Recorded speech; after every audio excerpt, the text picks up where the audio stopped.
Se marier, avoir des enfants, un souhait partagé par de nombreux parents. Seulement qu'au fil du temps, une autre réalité surgit, les éduquer. Rien de ce qui est dans la vie n'est simple. Donc forcément, être parent, comme ça touche à l'humain, c'est davantage, pas compliqué, mais c'est un peu plus complexe.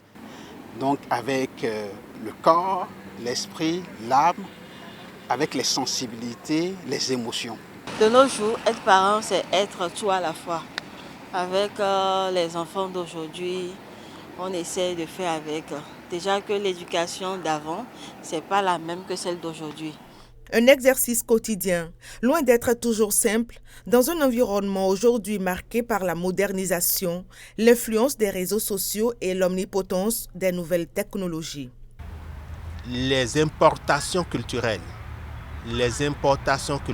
j'insiste là-dessus, font aujourd'hui que nous focalisons beaucoup plus l'attention sur ce qui vient d'ailleurs, sur ce que les gens font ailleurs et qui pour nous pourrait ressembler donc à la norme, mais qui n'est pas la norme du point de vue de notre société, du point de vue de nos traditions, du point de vue même de la structure donc, de notre milieu socio-culturel. S'il est vrai que les influences extérieures deviennent fréquentes, la famille conserve un rôle central dans la formation de la personnalité et du comportement social.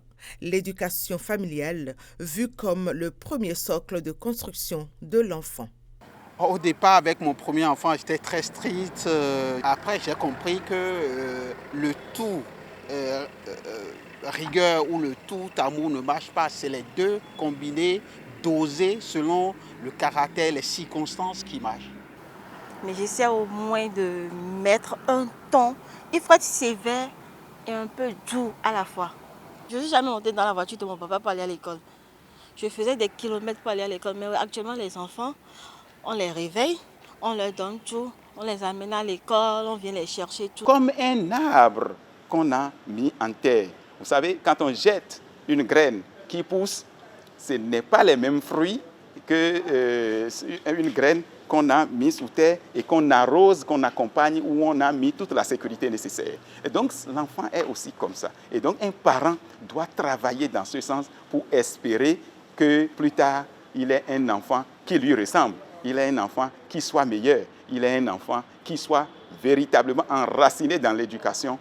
Au-delà des difficultés et des mutations de la société, la famille demeure le premier repère de l'enfant et l'éducation ne se limite pas qu'aux mots, elle se construit au quotidien.